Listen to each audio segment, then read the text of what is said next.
الشيطان الرجيم بسم الله الرحمن الرحيم الحمد لله رب العالمين والصلاة والسلام على أشرف الأنبياء والمرسلين وعلى آله وصحبه أجمعين اللهم صل وسلم على سيدنا محمد وعلى آل سيدنا محمد ولا حول ولا قوة إلا بالله العلي العظيم برضا الله تعالى الفاتحة أعوذ بالله من الشيطان الرجيم بسم الله الرحمن الرحيم الحمد لله رب العالمين الرحمن الرحيم مالك يوم الدين إياك نعبد وإياك نستعين اهدنا الصراط المستقيم صراط الذين أنعمت عليهم غير المغضوب عليهم ولا الضالين آمين بسم الله الرحمن الرحيم الحمد لله والصلاة والسلام على رسول الله وعلى آله وصحبه أجمعين سبحانك لا علم لنا إلا ما علمتنا إنك أنت العليم الحكيم اللهم افتح علينا حكمتك وانشر علينا من خزائن رحمتك يا ارحم الراحمين ربنا زدنا علما وفهما يا كاشف المشكلات اكشف الحجب عن وجوه هذه المعاني حتى نطلع على خفيات هذه المسائل واحفظنا من الخطأ والضلال فأنت موفق كل أمر وأنت علام الغيوب برحمتك يا ارحم الراحمين وهب لنا يا وهاب علم وحكمة ولرزق يا رزاق كلنا مسهلا بالخير يا فتاح افتح لنا بالهدى وبالعلم كلنا يا عليم فضل اللهم علمنا ما جهلنا وذكرنا ما نسينا اللهم اجعل أعمالنا خالصة لوجهك الكريم وصلى الله على سيدنا محمد وعلى آله وصحبه وبارك وسلم الحمد لله رب العالمين الحمد لله ما بعد السلام عليكم ورحمة الله وبركاته حضرنا حضرات رحمكم الله Alhamdulillah segala puji bagi Allah Subhanahu wa taala yang masih lagi mengizinkan kita bersama-sama menghadiri majlis ilmu pada malam ini. Diharapkan hadirin hadirat sehat wal afiat. Kehadiran kita malam ini dengan niat yang ikhlas, mudah-mudahan Allah menurunkan kepada kita ilmu yang bermanfaat, ilmu yang berkah untuk kita dunia dan akhirat. Allahumma amin. Baik, sambungan kitab Minhajul Abidin. Malam ini perbincangan kita ataupun sambungan daripada tajuk kita, iaitu perkara yang bersangkut paut dengan uzlah, yakni mengasingkan diri. Baik, kenapa kita disuruh uzlah? Seperti mana yang kita sedia maklum, tiap-tiap apa sahaja yang dinamakan ibadah sudah tentu dan sudah pasti ada halangannya, ada cabarannya, ada dugaannya. Jadi di antara perkara yang mengganggu ataupun yang menghalang kita daripada dapat menghasilkan ibadah dengan sebenar, yaitu makhluk, manusia. Dia ada empat. Yang pertamanya dunia, yang keduanya makhluk, yang ketiganya nafsu, yang keempatnya syaitan, ataupun yang ketiganya syaitan, yang keempatnya nafsu. Jadi inilah empat perkara yang sering kali mengganggu kita dalam apa sahaja urusan ibadah.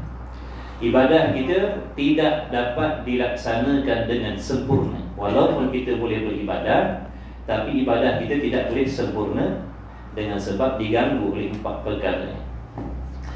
Jadi di antara perkara yang mengganggu kita untuk beribadah adalah makhluk, manusia.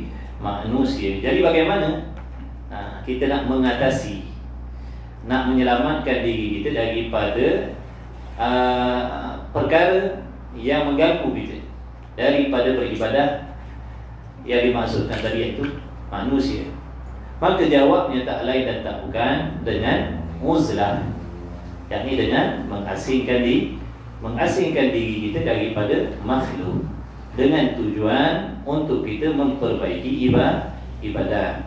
Bukan kita mengasingkan diri daripada makhluk kerana kita merasakan diri kita lebih baik, lebih mulia, lebih soleh dan orang lain, orang yang ahli maksiat. Bukan maksud begitu. Jadi seandainya kita mengasingkan diri daripada makhluk kerana kita merasakan diri kita lebih soleh, lebih solehah, maka sebenarnya kita telah duduk di dalam perangkap nafsu dan syaitan yang merosakkan ibadah. Baik, sambungan kita pada malam ini muka surat 75, edisi Rumi. Dan ada pun lelaki yang kedua, Sebut laki-laki, masuklah perempuan. Kerana disebut laki-laki ni pada umumnya, pada dasarnya orang laki lah yang bersibuk keluar daripada rumah.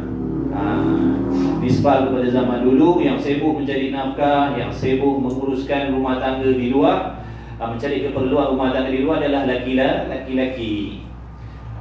Maka laki-laki ni bergaul, bercampur, berjumpa dengan macam-macam jenis manusia. Sehingga kadang-kadang kita tidak boleh melakukan ibadah ataupun ibadah kita boleh menjadi rosak dengan sebab bercampur gaul dengan manusia. Contoh amal kita boleh jadi rosak dengan sebab bercampur dengan manusia. Contohnya perbuatan mengumpat. Kerana mengumpat ni tidak akan terjadi melainkan apabila kita bertemu dengan orang lain.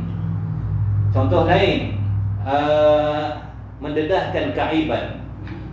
Ini nisbah kepada zaman dulu lah, tak ada telefon. Sekarang ni kita duduk berasa di rumah pun masih lagi boleh mengumpat dan sebagainya. Ini nisbah kepada dulu.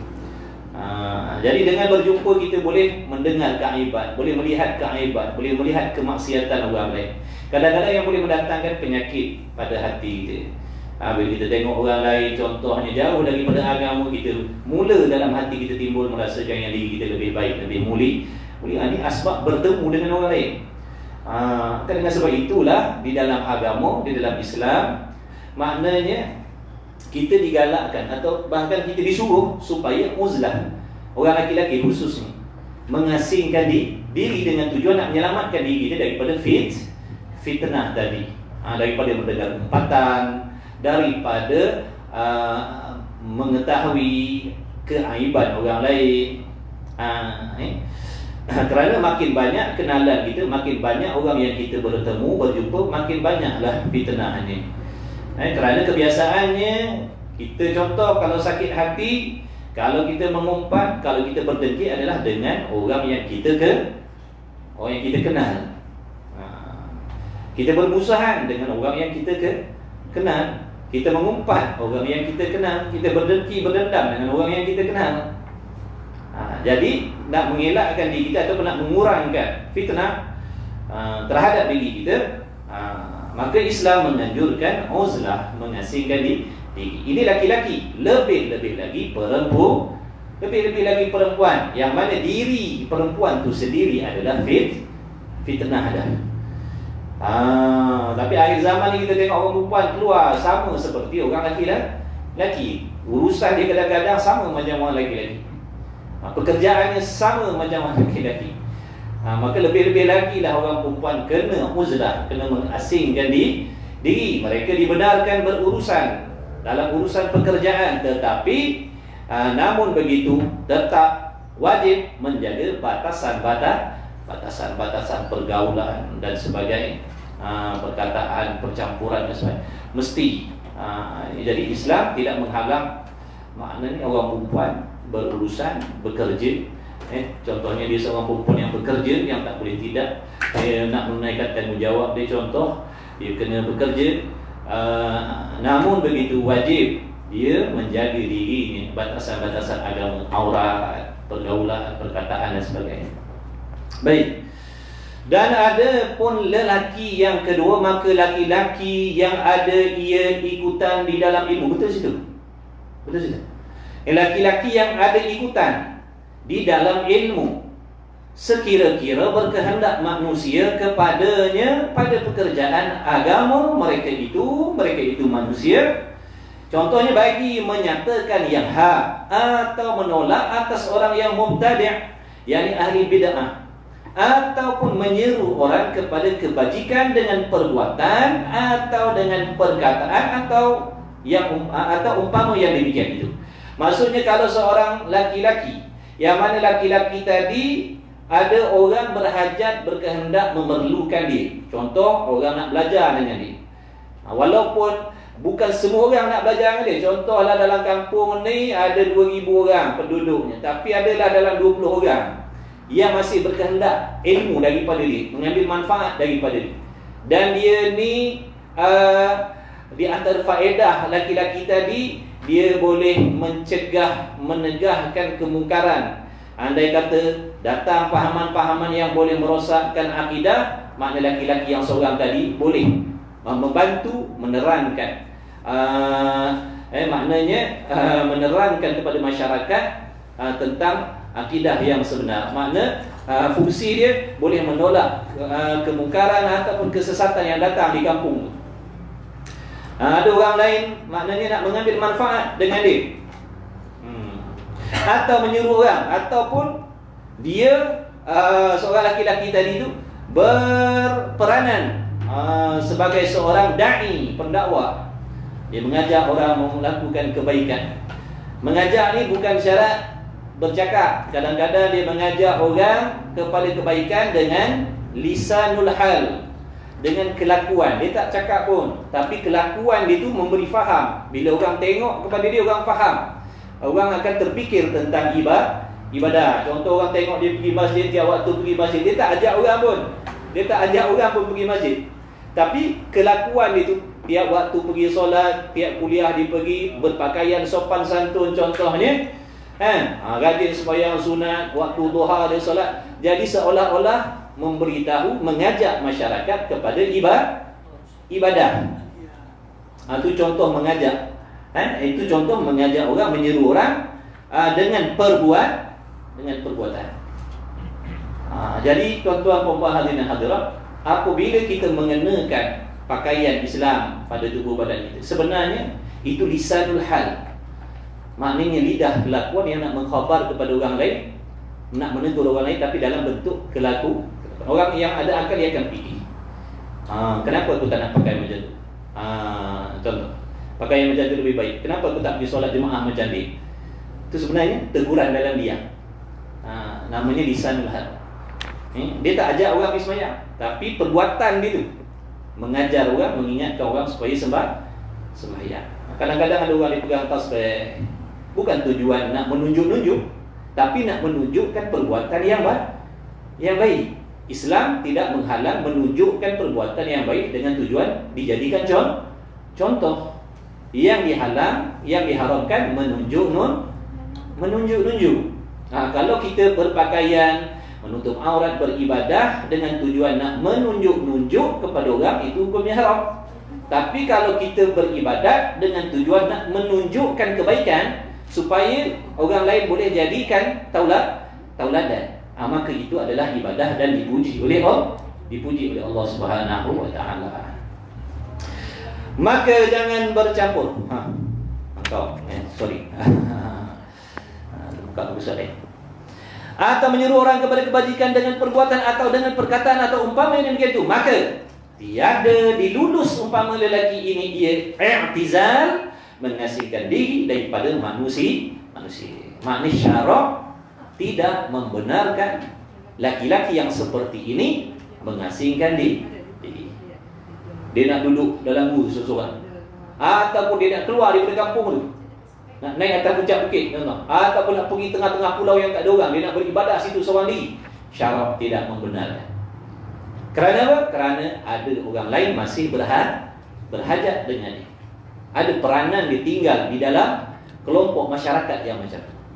Boleh jadi dalam 2,000 orang tu, boleh jadi yang akan terpaut hati dengan ibadat, yang akan dekat dengan agama asbab dia. Boleh jadi dalam agama itu ada orang yang akan mendapat faedah agama daripada dia. Sebab tu dia tak boleh lagi. Dia tak boleh pentingkan diri. Jadi Islam tidak mengajar kita supaya mementingkan diri. Islam kalau nak ikut pentingkan diri, lebih baik laki-laki yang seperti ini tadi larikan diri, duduk di tempat yang sunyi, beribadat. Baik dia pentingkan diri. Buat apa nak campur gaul dengan masyarakat yang dah tunggang terbalik, yang boleh mendatangkan fitnah pada diri dia? Baik dia duduk mengasingkan diri. Walaupun begitu, Islam ada tak boleh. Tak boleh lagi. Kau kena duduk dalam masyarakat tu. Kerana ada peran, dia ada peran. Orang lain nak ambil manfaat dan faedah daripada dia. Dah tu macam mana? Kena duduk dalam masyarakat macam tu. Dia kena teruskan dakwah dia. Dia kena teruskan dakwah dia dalam masyarakat yang macam tu. Tetapi tengok tu, tiada dilulus umpama lelaki ini ia i'tizal, makna dia syarak tak membenarkan dia mengasingkan diri daripada manusia. Tetapi yakni bahkan hendak didirikan dirinya di antara mereka itu manusia, dengan memberi nasihat kepada bagi makhluk Allah Subhanahu wa taala. Dia kena teruskan dakwah dia. Dia kena teruskan dakwah dia. Dia kena terus mengajak orang kepada kebaikan dan mencegah kepada kemungkaran. Dia tak boleh lari. Dia kena duduklah bercampur. Tapi keadaan ni sangat-sangat bahaya kan. Makna duduk dia dalam kelompok masyarakat yang macam tu. Makna kalau hatinya, imannya tak betul-betul kuat, dengan dia sendiri, dengan dia akan hanyut di masyarakat tadi. Maka dia kena minta sangat-sangat pertolongan daripada Allah Ta'ala untuk memberikan kesabaran dalam diri dia, nak meneruskan dakwah dalam masyarakat yang macam tu. Waktu sekarang kita tengok macam-macam orang dakwah, macam-macam dakwah ni umum, tanggungjawab semua. Amal ma'ruf nahi munkar ni fardu ain. Amal ma'ruf nahi munkar ni fardu ain. Makna mengajak orang buat baik, mencegah orang buat maksiat ni fardu ain. Makna kewajipan ke atas tiap-tiap individu, laki-laki dan perempuan. Bukan tanggungjawab sultan sahaja, bukan tanggungjawab qadi sahaja, bukan tanggungjawab mufti sahaja, bukan tanggungjawab tok imam sahaja. Tanggungjawab semua. Kadang-kadang masyarakat kita salah anggap. Mereka beranggapan mengajak orang buat baik, menegur kemaksiatan ni adalah tanggungjawab orang-orang tertentu, orang alim saja. Pada tok guru, pada pak kiai, pada pak ustaz saja, tok qadi. Orang lain tak boleh bercakap. Dah, Islam tak kata macam tu. Ni ramai yang salah faham.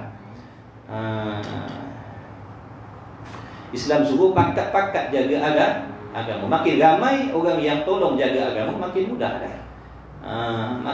Makin mudahlah dakwah tu. Kalau kita nak harapkan dalam kampung tu imam seorang, contoh penduduk ada 2,000 orang, beratlah tugas dia. Tapi kalau pakat-pakat jaga, imam tu jawatan yang diberi oleh raja secara khas. Tapi secara amnya semua kena jadi. Bukan saja tu imam kena pastikan ahli Qaryah ada solat Jumaat, ahli Qaryah dia menuntut ilmu, ahli Qaryah dia menuntut aurat dan sebagainya. Bukan tanggungjawab tu imam sahaja, tanggungjawab semua. Jadi kalau pakat-pakat pikul, tanggungjawab tu ringan tak? Ringan. Jadi mudahlah, insya-Allah akan datanglah bantuan pertolongan Allah. Daripada kita nak agakkan dia seorang-seorang. Jadi amal ma'ruf nahi munkar ni tugas setiap muslimin muslimat. Itu yang Allah Ta'ala bagi. Antara mereka itu memberi nasihat bagi makhluk. Bagi nasihat. Nasihat akan dapat diambil faedah bagi orang mukmin. Fadzakir fa inna dzikra tanfa'ul mu'minin. Hendaklah kamu memberi peringatan, memberi nasihat, mengajak orang buat baik, menghalang orang buat maksiat. Kerana apa? Fa inna dzikra tanfa'ul mu'minin. Kerana nasihat tu akan dapat diambil faedah oleh orang-orang yang beriman. Tanfa'ul mu'minin. Mana orang yang benar-benar beriman, yang hatinya yakin, percaya dengan Allah dan Rasul, dengan kiamat, dia akan dapat mengambil faedah daripada nasihat. Jadi tak kira siapa pun, kita boleh pakat nasihat. Tu guru boleh nasihat, anak murid boleh nasihat tu guru, kalau tu guru dia tak kena. Mana suami boleh nasihat isteri boleh nasihat suami, ibu bapa boleh nasihat anak-anak boleh menasihati ibu bapa. Tapi adab mesti jagalah adab. Contoh kita nak menegur ibu bapa kita, contohnya ibu bapa kita terjatuh di dalam perkara maksiat, maknanya boleh anak-anak nak menegur, tapi dengan cara yang tidak melanggar adab. Kita tak boleh nak tengking mak bapak kita, tak boleh nak cekak-cekak pinggang, nak tinggi-tinggikan suara. Tegur dengan cara yang penuh hikmah, yang tidak menyakitkan hati. Suami kita ada buat salah, suami kita ada buat silap, dah makhluk manusia, dah tentu dah sudah pasti terjatuh dalam maksiat ataupun dosa. Jadi isteri boleh tak tegur? Boleh. Tapi dengan cara yang penuh hikmah. Bukan maknanya Islam memberikan kelonggaran kepada isteri nak menegur suami, dibenarkan meninggikan suara. Contoh, cakap tinggal, abang ni tak mayang abang, pakai bab pendek abang ni, tak boleh. Dia kena cakap baik-baik, cakap baik-baik. Abang ni tak boleh, dia kena jaga adab dia. Dia kena jaga adab dia sebagai seorang isteri. Bukan maksudnya dalam Islam isteri tak boleh menasihati suami dia. Boleh. Anak tak boleh menasihati ibu bapa. Boleh. Tapi dengan adab. Adab sopan. Kadang-kadang anak-anak ditengki mak bapak. Mak ni tak reti, mak ni berkali orang nak cakap Allahu Akbar. Cakap mak bapak ni. Mak ni tak reti. Kau dulu pun tak reti kan. Nasi pun mak suapkan. Bila dah reti dia kata mak dia tak reti pula. Bila dia dah besar panjang dia kata mak bapak dia tak reti pula. Jangan jaga macam tu. Jaga adab. Jadi antara mereka itu memberi nasihat bagi makhluk Allah Ta'ala, menolak daripada agama barang yang datang ashkal, makna faedah laki-laki tadi. Kenapa dia tak boleh lari daripada manusia, mengasingkan diri? Di antara sebab syarak melarang dia melarikan diri, mengasingkan diri, kerana dia berperanan untuk menolak daripada agama barang yang datang muskil. Makna kalau ada kemuskilan dalam perihal agama, makna masyarakat boleh menjadikan dia sebagai rujukan. Sebab tu dia tak boleh lari. Kalau dia lari, kita tak reti sembahyang, kita tak reti puasa, tak reti tutup aurat dan contoh macam-macam. Maknanya hukum hakam yang bersangkut dengan ibadat kita tak tahu. Nak rujuk pada siapa? Dah ada orang alim tadi tu, dia dah lari diri, dia dah melarikan diri duduk atas puncak bukit tu. Kecuali ada ramai orang alim. Ada 10 orang contohnya yang pergi beruzlah, yang pergi bertapa mengasingkan diri 3 orang. Ada lagi 7 orang tu tak apa. Ni masalah dia seorang ni. Dia seorang, tak ada orang lain. Tiba-tiba datang pahaman yang sesat, datang pahaman Syiah, Wahabiyah, liberal dan sebagainya dalam kampung kita ni. Siapa nak tolong selamatkan? Siapa nak tolong perjelaskan? Sebab yang tinggal ni orang yang sama waktu dengannya. Orang jahil belakang tak tahu, tak nampak apa benda Mu'tazilah, Jabariyah tu apa, Qadariyah tu apa, Mujassimah tu apa, Wahabiyah tu apa, Syiah tu tak ada. Sebab tu laki-laki yang macam ni tadi, di mana tak dibenarkanlah, dia kena duduk situ. Peranan dia nak jaga agama.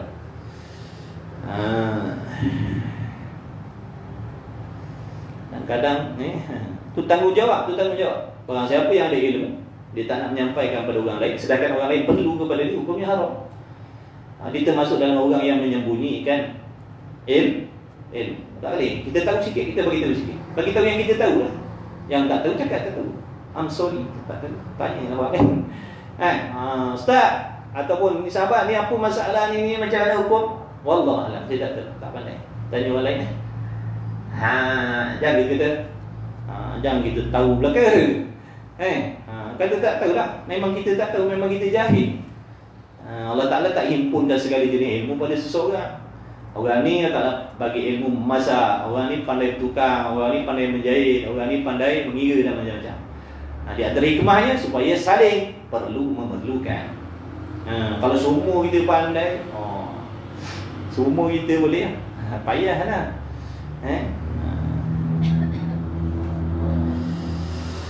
Maka sebenarnya cetera daripada Rasulullah sallallahu alaihi wasallam bahwasanya ia Nabi sallallahu alaihi wasallam bersabda, "Idza zaharatil bid'u wa sakatal 'alimu fa 'alaihi la'natullah." Na'udzubillahi min dzalik. Apabila nyata bid'ah, apabila nyata kesesatan dalam masyarakat. Ini sabda Nabi SAW. Apabila berlaku perkara kesesatan, kemungkaran, kemaksiatan, tiba-tiba zahir ni makna jelas. Jelas. Nampak benda tu. Bukan sorok-sorok dah. Benda fitnah tu dah nampak depan mata. Bapuk tak bapuknya, lesbian tak lesbiannya, homoseks tak homoseksnya, dan macam gay tak gaynya, pengkitnya dan macam-macam lah. Buang anaknya, perzinaannya, perkhaluatnya, judinya, araknya, ribanya. Ini makna apabila zahir dah benda. Akhir zaman zahir dah. Semua benda ni zahir dah, tuan-tuan puan-puan hadirin hadirat. Kita tak boleh bohong, kita kata mana dia berlaku. Semua kita tahu, cuma dah terlalu banyak, kita dah diam.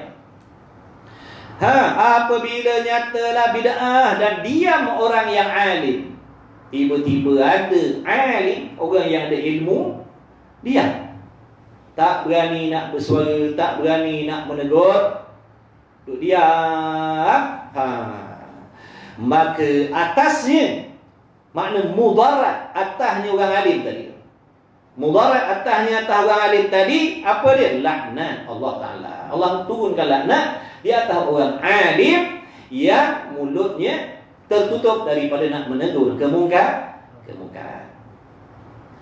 Sebab tu kita tengok kadang-kadang ada orang-orang alim yang berani bersuara menegur. Dah sebab itu tanggungjawab yang Nabi pesan. Ada orang alim diam, tak berani nak menegur, tak berani nak bercakap. Turunlah laknat Allah Ta'ala atas diri dia. Na'udzubillah tadi. Sebab itulah dia kena bercakap. Dia cakap tu bukan nak menunjuk alim, bukan nak menunjuk pandai dah. Dah memang tanggungjawab.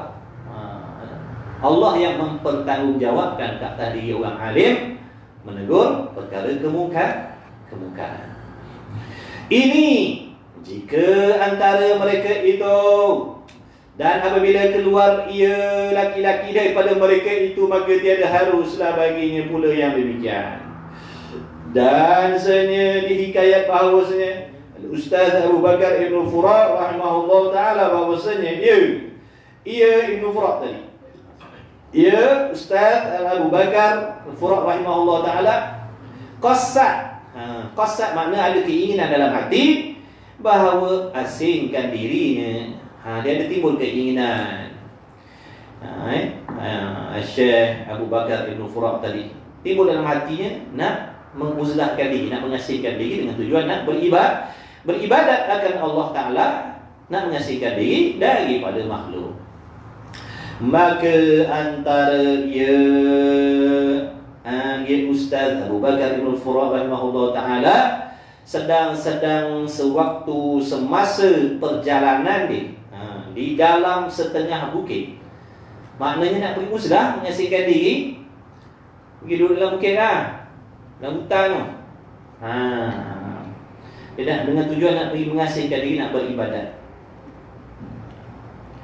Tiba-tiba mendengar suara yang menyeru. Tiba-tiba dengar suara, mari mana tak tahu.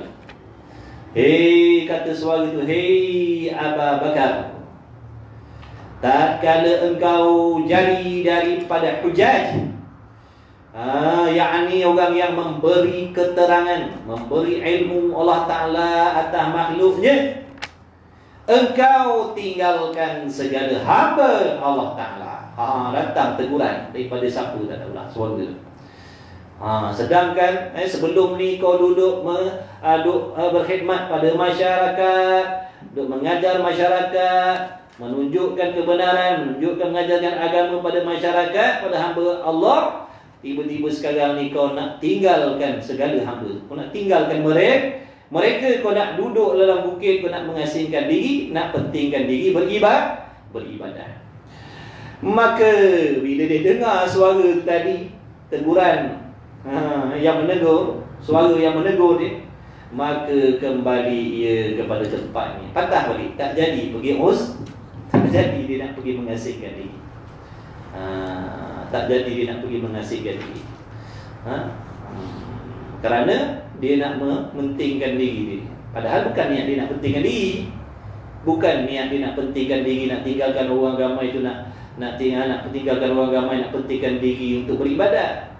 Memang dia pergi itu kerana nak beribadat, nak memperbaiki amal ibadahnya, tapi bukan dengan niat nak mementingkan diri. Tak boleh juga. Dia kena duduk dengan masyarakat, kerana tak ada orang yang nak menjaga masyarakat. Bila dia pergi, nanti datang kesesatan, siapa nak tegur? Datang kemungkaran, orang tak tahu semayang, nak belajar agama mana? Memang ada contoh takut-takut yang datang mengajarkan agama tu. Contohnya yang datang tu orang yang pahamannya pelik-pelik, tak akan merosakkan masyarakat. Boleh jadi yang datang tu orang yang membawa fahaman yang sesat, lagilah rosak masyarakat. Setidak-tidaknya kalau ada orang yang mempertahankan fahaman yang betul, maknanya tak adalah cepat sangat merebak fahaman yang boleh menyesat. Sebab ada orang yang membangkang, yang membantah, yang melawan, yang mempertahankan. Kalau dibiarkan kan, sebab tu dia tak tidur dia. Kalau dengar benda tu sesat, benda tu tak betul, kena tegur. Jangan pakat-pakat diam. Lagilah seronok orang-orang ni menyebarkan fahaman yang pelik sebab tak ada yang menegur. Lagi dia berani. Lagi dia merasakan fahaman dia betul. Sebab tu yang menegur tu bukan dengan tujuan dengki. Apabila timbul fahaman yang pelik-pelik, ada orang lain, ada tok guru yang menegur, yang menyatakan tak boleh fahaman ini, jangan pergi mengaji dengan, bukan tujuan dengki dah, nak menjaga agama. Ini kadang pun masyarakat pun tak faham juga. Kata apa dengki. Itu bukan dengki. Dalam hal yang macam tu dibenarkan dengan tujuan ada, tujuan yang masalah agama. Nak jaga agama. Kalau kita diam lagi seronok nanti kan. Makin lama makin orang tinggalkan amal ibadat seperti mana yang dah dipesan oleh Tok Guru dulu.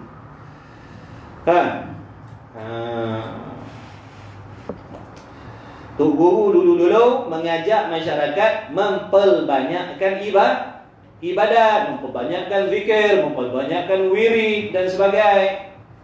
Datang dia kemudian pula kata ni tak payah itu, tak payah ini, tak perlu ini, tak perlu ini, tak perlu. Tak ke? Penat tu Guru dulu menyebarkan agama puluh tahun.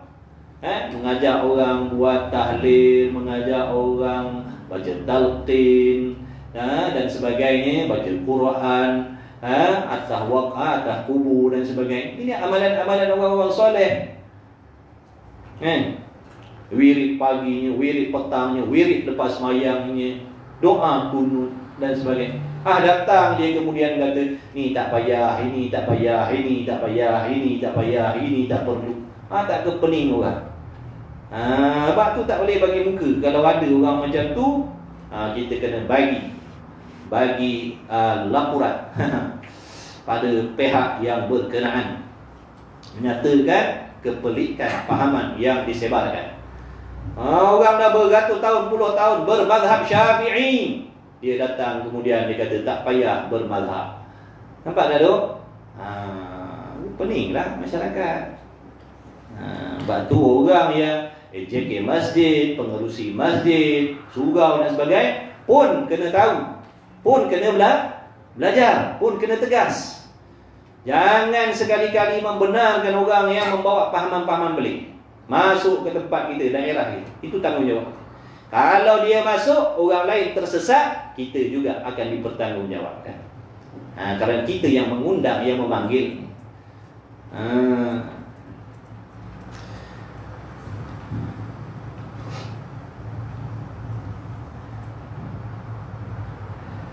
Baik. Jadi apabila ini amaran daripada Allah, apabila nyata bid'ah dan diam orang alim, maka atasnya laknat Allah. Dan kemudian sambung cerita dia bilang, dan barang yang disebut bagiku Ma'mun Ibnu Ahmad radhiyallahu ta'ala bahwasanya Ustaz Abu Ishaq rahimahullahu ta'ala berkata ia bagi ubad, yakni ahli ibadah pada Jabal Lubnan. Jadi di bukit Lubnan, di gunung Lubnan tu ada orang-orang ahli ibadah yang beruzlah di situ, yang beribadah di situ, mengasihkan diri di situ. Apa kata dia? Hei orang yang memakan rumput. Wahai orang yang memakan rumput. Bukan dia makan rumput macam lembu tu. Maknanya dia duduk mengasihkan diri situ, berserah diri kepada Allah, beribadah situlah. Makan apa yang ada, berserah diri kepada Allah. Jadi dia kata apa? Tinggal kamu akan umat Muhammad sallallahu alaihi wasallam di dalam tangan mubtadi'ah. Korang ni duduk ke atas Jabal Lubnan ni, duduk beribadat, sedangkan kau tinggalkan umat Nabi Muhammad SAW yang lain-lain, duduk di dalam tangan orang yang ahli bid'ah, orang yang bawa kesesatan. Dan masyghul kamu di sini dengan makan rumput. Kau duduk di sini, kau sibuk dengan ibadat, kau tinggalkan orang lain tu di dalam tangan orang-orang yang membawa kesesatan. Lalu kata mereka itu obat ahli ibadah di Bukit Lubnan tadi, bahawasanya kami tiada kuat atas bersahabat manusia. Mana kami tak kuat nak bercampur dengan manusia. Dengan kami hanyut dia. Bukan tak nak campur, tak kuat nak campur. Daripada sembahyang boleh jadi tinggal sembahyang. Daripada mengaji boleh tinggal mengaji. Daripada tak bercampur dengan benda haram jadi bercampur dengan benda haram. Jadi kami tak kuat nak duduk dengan masyarakat, dengan manusia. Sebab itulah kami lari mengasingkan diri beribadah. Itu alasan mereka meninggalkan manusia tadi. Kata mereka itu baginya bahawanya kami tiada kuat atau bersahabat manusia, dan sesungguhnya telah diberi akan dikau. Sesungguhnya engkau, yakni Ma'mun ibnu Ahmad radhiyallahu ta'ala anhu tadi,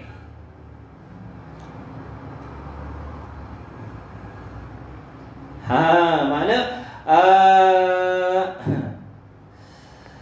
dan sesungguhnya telah diberi akan dikau. Maksud akan dikau itu siapa? Ustaz Abah Ishaq rahimahullah ta'ala. Diberi akan dikau yakni oleh Allah Subhanahu wa ta'ala kuat, yakni taufik. Untunglah kau, Allah Ta'ala bagi taufik. Walaupun kau duduk dalam masyarakat yang macam tu, kau tetap istiqamah dengan ibadah, istiqamah dengan dakwah, istiqamah dengan agama. Macam kami ni tak kuat, hanyut. Waktulah kami lagi asingkan diri nak jaga ibadah. Jangan main-main ni. Manusia ni pengaruh dia kuat, kawan-kawan ni kuat. Yang bertudung labu campur dengan orang-orang yang tak berapa nak jaga pakaian, daripada labu cabut terus. Tengok hebat dia punya dakwah, dia lagi hebat ni. Tarikan dia lagi dahsyat ni. Bayangkan dulu pakaian, Masya Allah, tabarakallah. Bila campur dengan masyarakat, hilang dah benda-benda tu. Inilah contoh. Ini dalil yang menunjukkan makna pengaruh tu kuat. Bayangkan daripada tutup aurat jadi dedah aurat. Daripada semayang tinggal semayang. Daripada mengaji tinggal mengaji. Nampak tak? Kalau bercampur tapi masih istiqamah, semayang istiqamah macam biasa pakaiannya, baguslah, tak apalah, tak ada masalah. Ni masalah bila bercampur, daripada pakai longgar jadi ketat. Terbalik pula dah. Maka lazimlah engkau yang demikian itu, maka mengarang ia akan kitab. Kemudian daripada demikian itu namanya Jami'al Jali dan kafi fi ma'rifati al-wali. Balik daripada Bukit Lubnan itu dikarangkan kitab. Dan adalah hal mereka itu serta banyak ilmunya dan amal yang banyak dan tilik yang daqiq. Makna mereka yang mengasihkan diri tadi itu memiliki tilikan ilmu yang halus pada suluk jalan akhirat. Mana pada jalan akhirat. Suluk tu jalanan. Suluk tu makna jalan-jalan akhirat. Jadi akhirat ni ada jalan. Kita ni sedang menuju ke akhirat. Jadi ada jalannya. Pastikan jalan kita tu betul. Nak tahu jalan kita betul ataupun salah, dekatkan diri dengan ilmu, belajar. Belajar. Beribadat ni semua orang beribadat. Cuma kita nak pastikan ibadat kita tu menempati apa yang Allah suruh ataupun tidak. Cara kita beribadat tu betul ataupun salah. Contoh, zohirnya tutup aurat, zohirnya berjubah, zohirnya sembahyang, zohirnya baca Quran, tapi hatinya penuh dengan hasad, dengki, ujub, riak, takabur dan sebagainya. Salah jalan. Jalannya salah. Ke surau, ke masjid, rajin pergi kuliah. Ini amalan ibadat yang zohir. Tapi dalam hal yang sama, hatinya hasad, dengki, dendam, ujub, mengumpat dan sebagainya. Maknanya jalan tu salah. Jalan tu salah. Salah jalan yang macam tu. Sebab apa salah?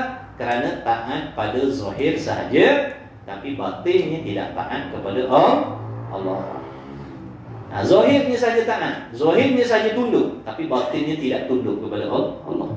Dia nak dua-dua, taat pada zahir, taat pada batin.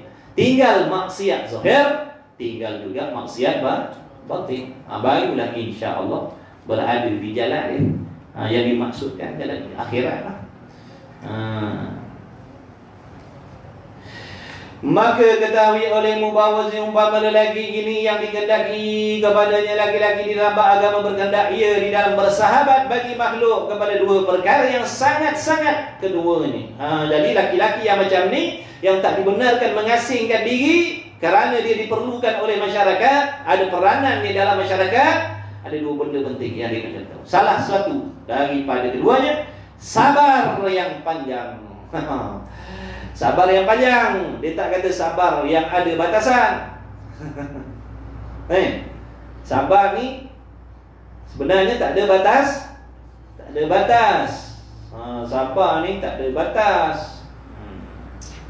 Jadi laki-laki yang macam ni, orang perempuan yang macam ni, maknanya dia nak kena sabar yang panjang, istiqamah dengan agama dia, jaga pakaian dia elok-elok.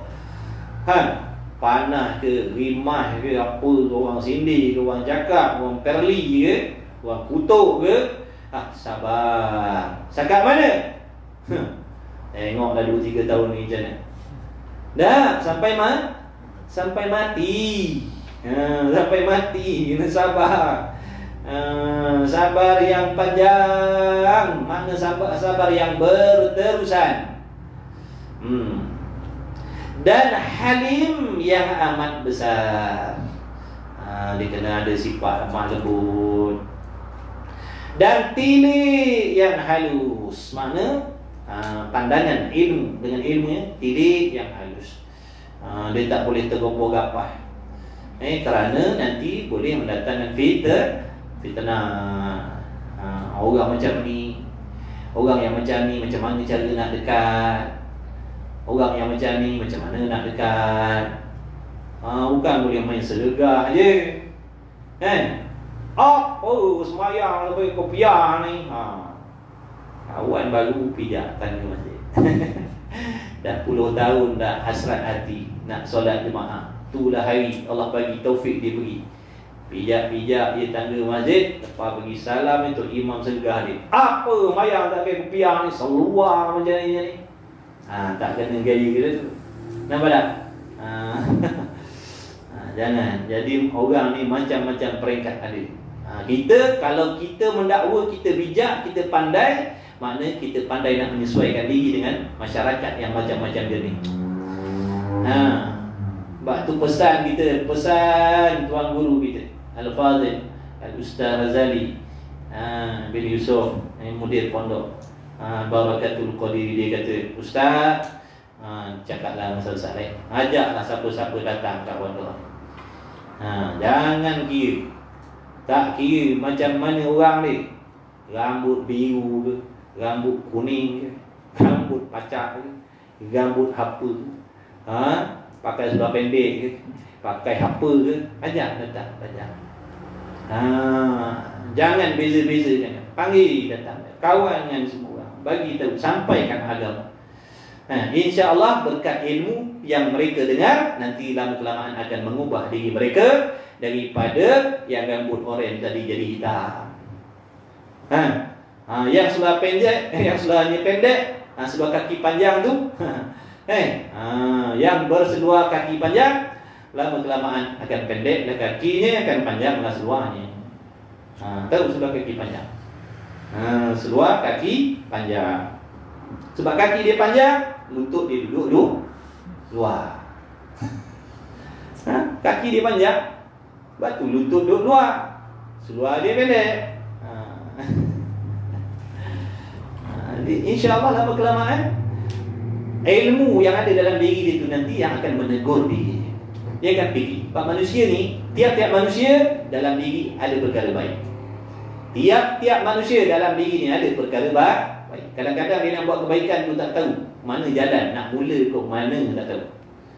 Sebab tu ilmu penting. Daripada ilmu tu nanti insya-Allah dia akan berubah sikit.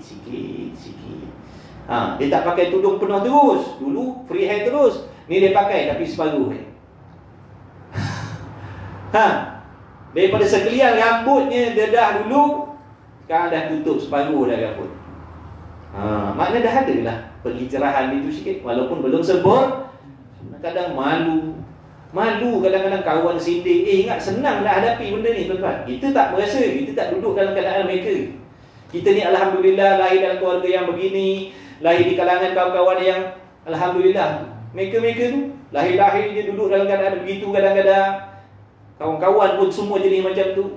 Bila nak berubah tu dalam ni syaitan nafsu ni. Nanti orang cakap, nanti kawan-kawan tinggalkan, nanti nampak tak? Tu kadang-kadang dia dah mula nak berjinak-jinak daripada tak pakai-pakai jarang-jarang kadang-kadang. Mana hormati dia punya usaha itu. Sebab Allah Ta'ala saja yang tahu usaha ni. Kita tak tahu. Sebab tu jangan tilik Zuhir. Dah macam mana dia melawan nafsu dia, nak pakai jarang-jarang, nak mulakan, nak membiasakan, nak buat baik. Syaitan lagi dah benci, lagi dia datangkan macam-macam. Mudah-mudahan kita bagi nasihat pada alhamdulillah, nanti lama kelamaan mudah-mudahan dapat tutup dengan sempurna.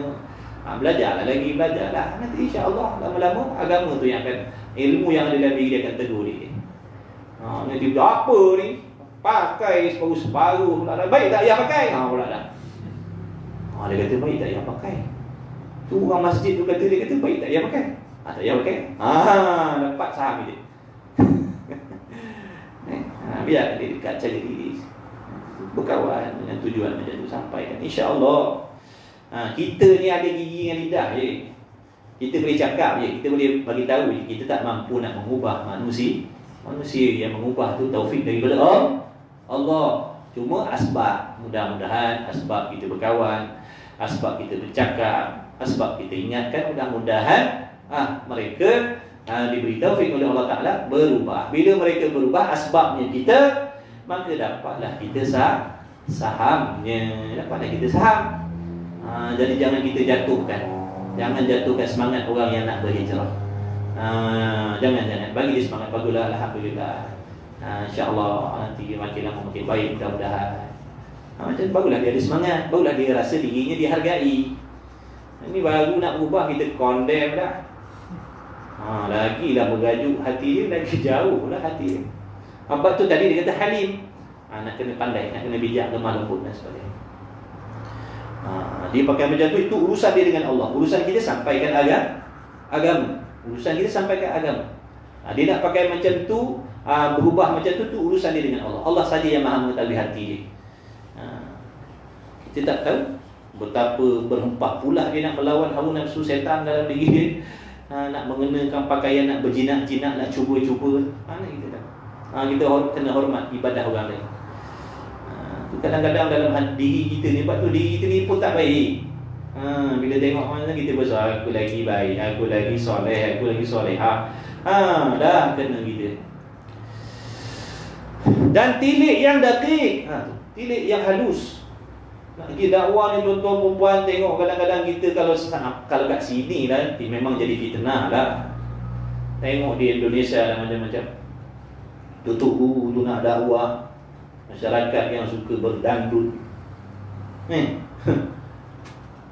terpaksa panggil, terpaksa buat dangdut juga sekejap, nak tarik orang-orang supaya dengar agama daripada tak pernah dengar langsung. Bila buat macam tu, malam ni kuliah, tapi pembukaannya dangdut, goyang gerudi. Datang kaki-kaki tu, tapi sekejap lah, umpan-umpan. Bila dah ada dangdut tadi, lepas tu dengan ceramah lah. Ada banyak yang berubah. Tapi keadaan terpaksa sampai macam tu. Terpaksa sampai macam tu.